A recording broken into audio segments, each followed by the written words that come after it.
انا جبتكم الليلة فيديو جديد. الليلة عملت كعب الغزال، الباستا الرهيبة السودانية. باستا بتجنن صراحة، الواحد لما يطلع بيشتهيها. يلا تعال نسوي مع بعض. هنا بدنا نعمل الشيرة، 2 كوباية سكر،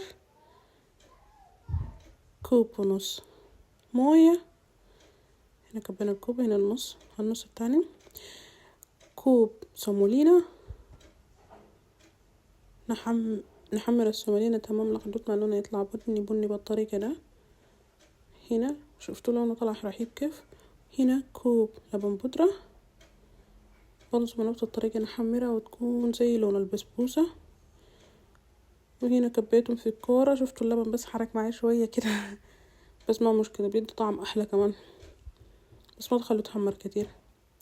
هنا ضفت لهم 2 معلقة سكر على الخليط، يعني ضفت 2 معلقة سكر، ربع معلقة صغير باكنج بودر، ضفت لها 2 معلقة قشطة. يلا دي القشطة اللي استخدمتها، انا ما بعرف القشطة، اي قشطة ممكن تستخدمها بس دي حلوة. 2 معلقة سمنة بعد ما سيحتم، واستخدمت السمن البلدي ده، السمن ده حلو شديد. 2 معلقة كاكاو. شوفوا بعد ما عجنتم سوا طلع العجينة حلو كيف. عادي تاكلوا كده من غير ما يخش النار. جبت عجينة الجلاش، بتلقاه في اي محل عربي لو انتو برا. يلا جبت كوباية سمنة وسيحتها، سمنة على زيت كأنه انا عملته.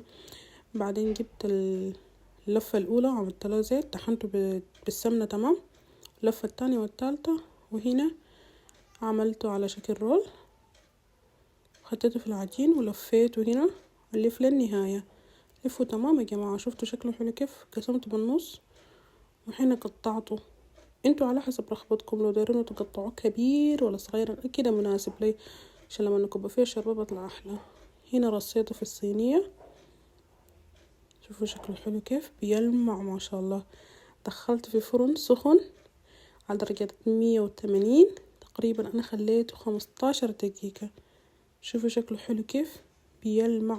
جيت كبت فوق الشربات وخطيت راسه، بس يا جماعة ما بقدر اوصف لكم طعمه رهيب رهيب رهيب رهيب. جربوه ما هتندموا. باي. ما تنسوا يا حلوين تعملوا لايك وسبسكرايب عشان يجيكم كله جديد. اشوفكم مرة جاي. باي.